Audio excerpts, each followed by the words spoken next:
대한민국 제21대 대통령으로 더불어민주당 이재명 후보가 공식 당선됐습니다. 워싱턴 지역 한인 동포들 사이 아쉬움과 안타까움을 표하는 반면 조국의 새로운 출발을 반기며 깊은 관심과 기대감을 표하는 등 희비가 엇갈렸습니다. 하지만 새 정부가 정치적 갈등을 극복하고 고국의 미래를 더욱 안정적으로 포용력 있게 이끌어주기를 기대하는 마음은 모두 간절했습니다. 자세한 내용 안혜린 기자가 보도합니다. 민주공화국 대한민국 시민 여러분, 진심으로 감사드립니다.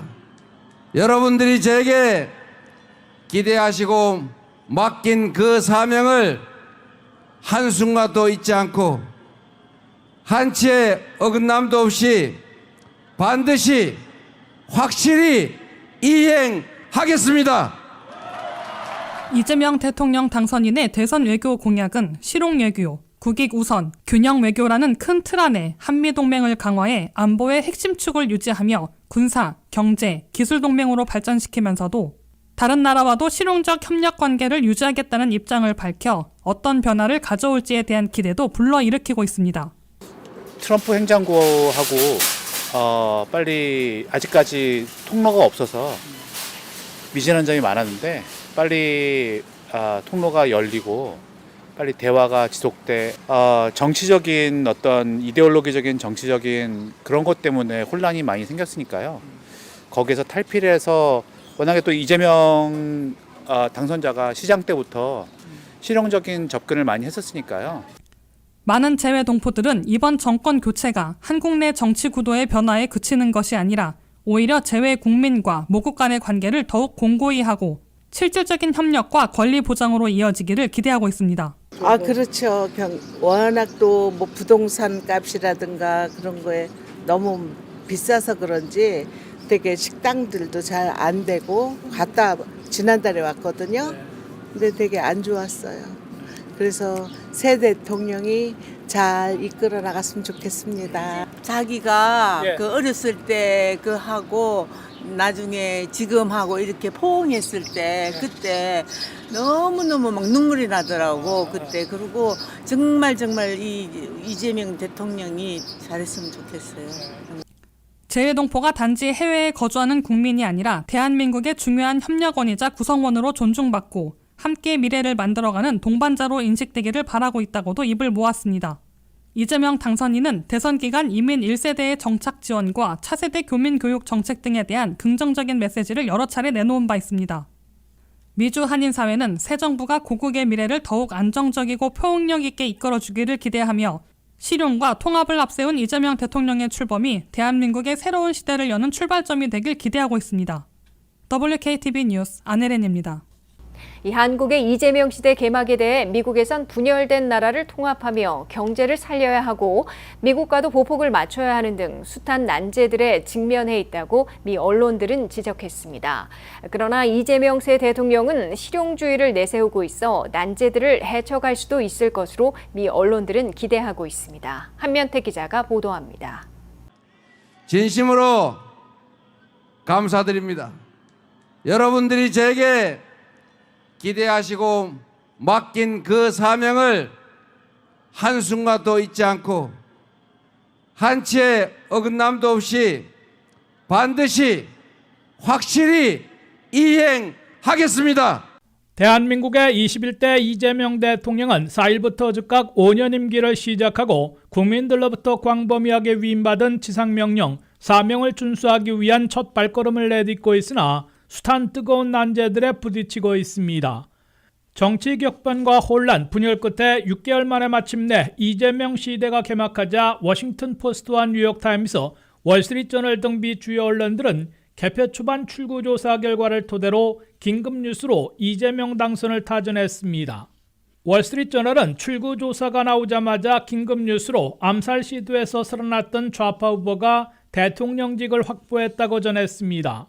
워싱턴 포스트는 6개월간의 혼란 끝에 진보 대통령이 선출됐다고 타전했으며 뉴욕타임스는 중도 좌파 후보가 반윤석열의 파고를 타고 대통령에 당선됐다고 알렸습니다. 미 언론들은 즉각 5년 임기를 시작한 이재명 새 대통령은 국민들로부터 광범위하게 위임받은 지상명령, 사명과 입법 파워를 갖고 첫 과제들로 분열된 나라를 통합하고 침체된 경제를 되살리며 긴급 외교의 우선순위를 재설정하게 될 것으로 내다보고 있습니다. 내란을 확실히 극복하고 경제를 살리고 민생을 회복시키는 것, 국민의 생명과 안전을 지키는 국가의 제1의 책임을 완벽하게 이행하는 안전한 나라를 꼭 만들도록 하겠습니다. 미 언론들은 그러나 이재명 새 대통령은 뜨거운 난제들에 직면해 있다고 지적했습니다. 무엇보다 트럼프 미국호와 과연 보폭을 맞출 수 있을지 미국의 조야가 최대 관심을 쏟고 있습니다. 한국이 비상계엄 선포와 탄핵, 파면과 조기 대선을 치르는 6개월 동안 미국에서 귀환한 도널드 트럼프 대통령이 관세 폭탄을 던지고 중국 봉쇄 정책을 펴면서 한국 등 동맹국들에게 동참할 것을 압박하고 있다고 미 언론들은 전했습니다. 이에 비해 이재명 새 대통령은 한미동맹을 기본축으로 강조하면서도 북한, 중국, 러시아 등과 등질 필요까지는 없다는 입장이어서 트럼프 대통령과 보폭을 맞출 수 있을지 예의주시되고 있습니다. 트럼프 대통령은 관세 폭탄과 함께 비관세 장벽 낮추기, 방위비 분담금 추가 인상, 심지어 주한미군 감축 또는 철수 카드를 쓸 수도 있어 이재명 새 대통령이 어떻게 대처할지 주목되고 있다고 미 언론들은 전하고 있습니다. 미국의 압박으로 한국은 이미 4월에 수출이 8% 감소하고 자동차 수출은 30% 이상 급감해 올해 경제 성장률이 0.8% 내지 1%에 불과할 것으로 예상되고 있어 이재명 새 대통령이 이를 헤쳐나갈 수 있을지 추시되고 있습니다. 월스트리트저널은 트럼프 대통령의 중국 봉쇄와 한국 동창 압박으로 이재명 대통령이 미중 사이에서 균형 잡기가 쉽지 않고 복잡해질 수 있다고 지적했습니다. 워싱턴 포스트도 트럼프 대통령이 중국 봉쇄에 한국 등 동맹들의 동참을 압박하면 이재명 새 대통령의 균형 추구 노력을 곤경에 빠뜨릴 수 있다고 내다봤습니다. 다만 이재명 새 대통령은 선거 직전 인터뷰에서 국익에 필요하다면 트럼프 가랑이 밑을 길 수도 있다고 말했다며 다른 진보 대통령들과는 또 다른 실용주의로 난제들을 헤쳐나갈 수도 있을지 주목된다고 워싱턴 포스트는 기대했습니다. WKTV 뉴스 한면택입니다. 도널드 트럼프 대통령과 일론 머스크가 정치적 결별에 그치지 않고 공개 불화를 터뜨리며 인신공격과 위협까지 주고받는 설전을 벌이고 있습니다. 급기야 머스크가 앱스타인 성추문 사건과 탄핵까지 언급하고 트럼프 대통령은 30억 달러 이상의 연방 계약을 끊을 수도 있음을 위협하는 파국으로 악화되고 있습니다. 한면택 기자의 보도입니다. 세계 최강 파워와 세계 최고 부자 간의 브로맨스가 반년 만에 깨지면서 결별에 그치지 않고 서로를 공격적으로 저격하고 심지어 위협까지 가하는 파국으로 치닫고 있습니다. 도널드 트럼프 대통령은 백악관에서 독일 총리와 정상회담을 가진 자리에서 나는 일론이 그 법안에 대해서 처음부터 잘 알고 있었는데 거세게 비판에 매우 실망했다고 불화를 공개적으로 터뜨렸습니다. I'm very disappointed in Elon. I've helped Elon a lot. I'm very disappointed because Elon knew the inner workings of this bill better than almost anybody sitting here. 일론 머스크가 트럼프 공화당의 야심작 크고 아름다운 법안 BBB에 대해서 2조 5천억 달러의 적자를 늘릴 엽겠고도 혐오스러운 법안이라며 킬더빌 법안을 폐기하자고 반대 캠페인을 벌이고 있는 데 대해서 반박한 겁니다. 트럼프 대통령은 이어 일론은 아마도 전기차가 어려운 시기에 이 법안에서 전기차 의무화를 없애라는데 화가 난 것 같다고 지적했습니다. 이에 일론 머스크는 생방송으로 트럼프 대통령 발언을 지켜보는 듯 실시간으로 X에 반박글을 올렸습니다. 머스크는 자신이 BBB 법안을 처음부터 알았다는 트럼프 대통령 주장에 거짓이다. 나에게 단 한 번도 법안을 보여준 적이 없다고 반박했습니다. 트럼프 대통령의 말폭탄에 머스크가 SNS로 응수하면서 인신공격과 위협까지 주고받는 험악한 분위기로 변해버렸습니다. 트럼프 선거 전에 2억 5천만 달러를 기부했던 머스크는 내가 없었으면 트럼프는 낙선했을 것이고 공화당은 하원을 잃었을 것이라며 배은망덕이라고 노골적으로 비난했습니다. 그러자 트럼프 대통령은 트루스 소셜에 그는 미쳤다. 그는 거의 바닥이 나고 있어 내가 정부를 떠나라고 요구한 것이라고 공개했습니다. 머스크는 한 발 더 나아가 이제 정말 큰 폭탄을 터뜨릴 시간이다. 트럼프는 앱스타인 문서에 있다. 그래서 그 파일이 비공개된 것이라고 주장했습니다. 미성년 소녀들까지 유인해 유명 인사들과 파티를 벌였던 앱스타인 사건은 아직도 공개되지 않은 수사 문서들이 있는데 여기에 트럼프 대통령이 포함되어 있다는 주장까지 터뜨린 겁니다. 머스크는 또 보수 성향 정치평론가가 트럼프는 탄핵돼야 한다는 X 게시글을 재게시하면서 예스라고 적었고 트럼프 관세로 올 하반기 경기 침체가 예상된다고 비난했습니다. 이에 맞서 트럼프 대통령은 트루스 소셜에 머스크와 맺은 계약만 파기하고 연방 지원만 끊어도 엄청난 빚을 줄일 수 있다고 적었습니다. 머스크의 전기차, 우주항공, 인공지능 기업들은 지난해만 17개 연방기관으로부터 약 30억 달러에 달하는 계약을 따낸 바 있는데 이 자금줄을 끊을 수 있다는 위협으로 간주되고 있습니다. 이번 사태 여파로 테슬라 주가는 14% 이상 폭락했습니다. WKTV 뉴스 한면택입니다. 관세 여파가 본격 미치면 올해 미국 경제 성장률이 1.6%, 내년에는 1.5%로 급속 둔화될 것이라고 OECD, 즉 서방 선진국 협의체가 경고했습니다. 반면에 미국의 물가는 올 연말 3.9%까지 오를 수 있다고 OECD는 내다봤습니다. 도널드 트럼프 대통령이 상당수 관세 부과를 미루고 있으나 시기만 늦출 뿐 후퇴 없이 강행할 의지를 분명히 하고 있습니다. 철강 관세는 4일부터 25%에서 50%로 2배 올리고 자동차 관세 25%와 보편 관세 10%는 계속 부과하고 있습니다. 관세 여파가 올 하반기에 본격화될 것으로 예상되자 33개국이 회원국으로 있는 OECD 서방 선진국 경제협력체는 미국 경제 성장률을 대폭 하향 조정했습니다.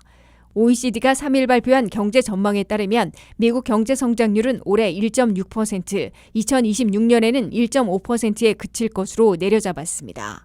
미국 경제 성장률은 당초 2.8%를 예상했다가 이번에 1.6%로 대폭 하향 조정한 것입니다. 반면에 미국의 물가는 올 연말 3.9%까지 치솟을 것으로 OECD는 경고했습니다.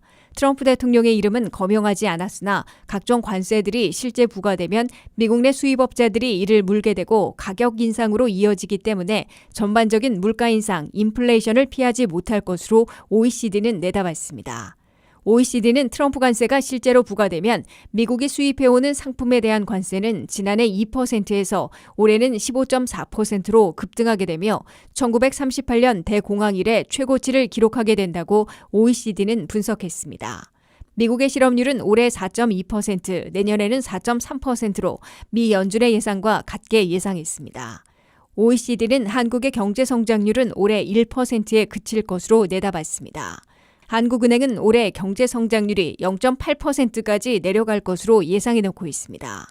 반면에 한국의 경제 성장률은 2026년에는 2.2%로 반등할 것으로 OECD는 예상했습니다. 중국의 경제 성장률은 올해 4.7%, 내년 4.3%로 2년 연속 5% 이하로 냉각될 것으로 OECD는 내다봤습니다. 일본의 경제 성장률은 올해 0.7%, 내년 0.4%로 불황에서 탈출하지 못할 것으로 OECD는 경고했습니다. 이에 비해 인도의 경제 성장률은 올해와 내년에 모두 6.3%로 가장 활력을 띨 것으로 예상됐습니다. 전 세계 경제 성장률은 올해와 내년 2년 연속 2.9%를 기록할 것이지만 2년 연속 3%를 넘었던 이전 연도에 비하면 다소 둔화될 것으로 OECD는 내다봤습니다. 미국의 5월 실업률이 4.2%를 유지하고 일자리를 13만 9천 개 늘려 소폭 선방한 것으로 평가됐습니다. 아직 관세 여파가 본격 미치지 않은 덕분이지만 제조업과 프로비즈니스, 소매업, 연방정부 등에서 상당한 일자리 감소가 시작돼 위험 신호도 나온 것으로 지적되고 있습니다. 한면태 기자의 보도입니다. 관세 무역 전쟁에 다소 놓쳐지면서 미국의 고용이 힘겨운 선방을 이어가고 있습니다. 미국의 5월 실업률은 4.2%로 전달과 같았다고 연방노동부가 발표했습니다. 특히 5월 한 달 동안 미국 경제에서는 일자리를 13만 9천 개 늘렸다고 연방노동부는 밝혔습니다. 이는 수정된 4월의 일자리 증가폭 14만 7천 개보다 약간 줄어든 것이지만 경제 분석가들의 예상치 12만 5천 개보다는 웃돈 것으로 선방한 것으로 평가되고 있습니다. 미 근로자들의 시간당 임금 시급은 5월에 전달보다 0.4% 올라 연율로는 3.9% 인상으로 보통을 유지했습니다. 그러나 업종별로는 고용 감소를 기록한 분야들이 많아 위험 신호가 나오기 시작한 것으로 경고되고 있습니다. 생산 분야에서 제조업은 8,000명의 일자리를 줄인 반면에 건축업은 4,000명을 늘려 10위가 엇갈렸습니다. 서비스 분야에서 강세를 유지해온 컴퓨터를 포함하는 프로페셔널 비즈니스 업종에서 18,000명이나 줄여 충격을 주고 있습니다. 소매 업종에서는 6,500명을 줄여 경기 냉각의 신호로 해석되고 있습니다. 그나마 헬스케어에서 62,000명, 레저 호텔 식당 업종에서 48,000명을 늘려 5월 고용 선방을 이끌었습니다. 사회 지원에서도 16,000명, 재정활동에서 13,000명을 늘렸습니다. 정부에서도 연방공무원 대폭 축소가 반영되기 시작했습니다. 5월 정부 고용에서 연방에서는 22,000명 줄인 반면에 주정부에서는 제자리를 유지했고 로컬 정부에서 2만 1,000명을 늘려 이를 합하면 정부에서 1,000명을 줄인 것으로 나타났습니다. 이 같은 5월의 고용 성적으로 연방준비제도는 지켜보기 모드를 유지하며 기준금리 동결을 더 오래 끌고 갈 수 있게 된 것으로 경제 분석가들은 해석하고 있습니다. CME 그룹의 투자자들은 연준의 기준금리 동결 가능성에 대해 6월 18일에는 99.99%로 기정사실화하고 있습니다. 7월 30일 회의에서도 동결 가능성이 83.4%나 되는 것으로 나타났습니다. 9월 17일 회의에 가서야 0.25포인트 내려 4 내지 4.25%로 인하할 가능성이 53.2%로 생겨날 것으로 내다보고 있습니다. WKTV 뉴스 한면택입니다. 경기 침체 우려와 고물가 속에 생필품을 저렴하게 구입하려는 소비자들이 몰리면서 달러트리와 파이브빌로우 같은 저가 매장들이 급성장하고 있습니다. 특히 신규 고객층 가운데 가계 소득이 10만 달러 이상인 중산층들이 많은 것으로 나타나 경제적 불안감이 중산층에도 미치고 있는 것으로 해석되고 있습니다. 자세한 보도 안혜린 기자입니다. 미국의 물가 상승률 지표와는 상관없이 체감 물가는 여전히 높게만 느껴지고 미국의 경제 불확실성이 짙어지고 있는 가운데 달러트리나 달러 제네럴, 파이브빌로우 같은 저가 상품 매장이 급성장하고 있습니다. 기존에는 저소득층 중심이었던 달러스토어에 중산층과 고소득층까지 유입되는 흐름은 단순히 가격 메리트를 넘어서 경제 불확실성에 대한 심리적인 반응이라는 분석이 나오고 있습니다. 달러스토어의 경우 1분기 매장을 찾은 신규 고객은 260만 명이며 매장 매출은 5.4%, 영업이익은 12% 늘었습니다. 이들 신규 고객의 대부분이 가계소득 10만 달러 이상인 고객들이라는 것이 달러트리 쪽 설명입니다. 미국 가계의 60% 이상이 지난 6개월간 장바구니 지출을 줄였다고 답했고 대부분의 매장들이 매출 감소를 겪는 동안 소비자들은 저가형 매장으로 발을 돌린 겁니다. 민간 고용이 크게 둔화했음을 보여주는 지표나 무역 정책의 변화 등으로 인해 곳곳에서 경제적 불안이 커지자 소비자들이 더 분별 있는 구매를 하기 위해 애쓰고 있다는 분석입니다. 특히 가계소득 10만 달러 이상인 중산층들이 신뢰하지 않던 저가형 매장에서 음식과 생필품들을 구매하고 있어 단순 소비사회에서 디스카운트 소비사회 혹은 생존형 소비사회로 바뀌고 있다는 예측이 이어지고 있습니다. 이러한 변화는 단기적인 현상이 아니라 구조적인 대응 방식이 달라진 것으로 실질 임금 정체, 고정비용 상승, 주택금리 부담까지 겹치면서 중산층의 지갑을 여는 기준이 필요해서 가격으로 옮겨가고 있다는 뜻이라고 해석했습니다. 중산층조차도 생필품 소비에 큰 부담을 느끼고 있고 저소득층은 가성비를 넘어 가계 방어에 집중할 수밖에 없는 상황입니다. 달러트리는 최근 냉장식품과 냉동식품 카테고리를 확대하며 기존 저소득 고객층과 새로 유입된 중산층 고객을 모두 잡는 영업 전략을 택하고 있습니다. 그러나 도널드 트럼프 대통령의 관세 정책에 따른 경제 불확실성은 저가 매장의 매출 신장의 동력원이지만 불안정 요소로 꼽히기도 합니다. 관세로 인한 비용 상승은 주로 저가의 물건을 수입해오던 이들 업체에게도 큰 부담이 되기 때문입니다. 달러트리는 2분기 관세로 인한 약 2억 달러의 비용 증가와 조정순이익 50% 감소까지 예측되고 있어 매출 신장 속에서도 주가가 10.6% 급락했습니다. WKTV 뉴스 안혜린입니다. 이 오바마케어 가입자들이 올 연말 확장된 정부 보조의 만료로 420만 명이 줄어들고 여기에 BBB법이 시행되면 320만 명이 추가로 감축되는 등 740만 명이 급감할 것으로 예고되고 있습니다. 현재 2,400만 명이 이용하고 있는 오바마케어가 완전 폐지되지는 않더라도 본인 부담금이 대폭 늘어나 가입하기가 어려워지면서 내년 한 해 420만 명, 그 후 10년간 320만 명이 가입을 포기할 것으로 의회 예산국이 추산했습니다. 팬데믹 기간 중 2배 이상 급증해 현재 2,400만 명이 가입한 오바마케어 이용자들이 내년부터 740만 명 급감할 것으로 미 의회 예산국이 추산했습니다. 첫째, 오바마케어에서 중대한 변화는 팬데믹으로 확장된 정부 보조가 올해 말로 만료되는 것입니다. 트럼프 공화당은 이를 연장할 뜻이 없어 올해를 끝으로 오바마케어 가입자들이 대폭 급감할 것으로 예고되고 있습니다. 미 의회 예산국은 확장 정부 보조를 올해 말로 종료할 경우 오바마케어 가입자들이 420만 명 급감할 것으로 추산했습니다. 확장 정부 보조가 없어지면 오바마케어의 월 보험료인 프리미엄이 44% 급등할 것이므로 가입을 포기하는 미국민들이 420만 명이 될 것으로 예측되고 있습니다. 둘째, 트럼프 공화당이 매듭 짓고 있는 크고 아름다운 BBB 법안이 시행되면 또 다른 320만 명이 오바마케어 가입을 포기할 것으로 의회 예산국은 내다봤습니다. 의회 예산국의 추산에 따르면 합법 거주민들 가운데 피난민, 유학생들은 오바마케어를 이용할 수 없게 돼 100만 명은 줄어들 것으로 나타났습니다. 자동갱신이 폐지돼 매년 등록을 다시 해야 하므로 70만 명이 줄어들 것으로 의회 예산국은 예상했습니다. 등록 기간을 매년 11월 1일부터 12월 15일로 단축하면 60만 명이 감소할 것으로 보입니다. 시민권 여부와 소득증명 서류를 요구하게 돼 60만 명이 줄어들고 의료비 공유 혜택을 축소함에 따라 30만 명이 감소할 것으로 의회 예산국은 내다봤습니다. 다만 확장 정부 보조 종료에 따른 420만 명 감소는 내년에 발생하는 것이고 BBB법에 따른 320만 명 축소는 2034년까지 10년에 걸쳐 이루어지게 됩니다. 그래도 오바마케어의 변경으로 내년부터 가입자들이 740만 명 줄어 총 이용자 규모가 1,660만 명으로 대거 축소될 것으로 예고되고 있습니다. 트럼프 공화당이 팬데믹 이전보다 2배 이상 급증해 2,400만 명이 이용하고 있는 오바마케어를 전면 폐지하지는 못하고 있으나 여러 변화를 규정해 1,600만 명대로 급감시키면 의료비 부담이 가중돼 무보험자들이 늘어날 것이란 지적이 나오고 있습니다.